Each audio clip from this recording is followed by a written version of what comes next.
is important is because a lot of times, like you said, you're staying with your parents in high school, and you're not as disciplined, you're not as Hmm. responsible, you're not as accountable. But when you Yep. go to college and everything is on you, now that's when you're going to get that responsibility, or you're going to be hopefully be more responsible. You're going to be more disciplined, doing the things that you need to do and have to do without somebody being in your ear. Because again, even with football, and thankfully I always had this. Even in high school, I was able to develop this, getting up 5 o'clock in the morning on my own and having my mom take me to workouts and stuff like that, without her having to get me up or without people having to tell me to come do it. Hmm. Uh, Football players, a lot of the times, they still fail in that regard as it relates to being disciplined, being responsible. Just because you're on a football team, yeah, you have a workout, you have a schedule, a set schedule that you have to follow day in and day out.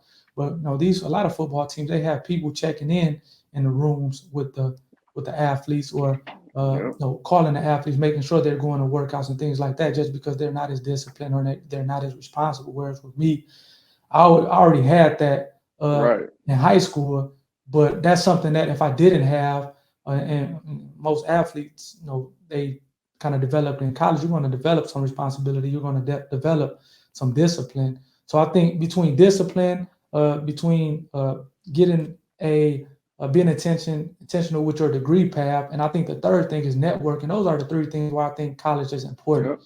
All my friends and people I communicate with and converse with today, all of them, or most of them, I should say, is people I met in college or in law school.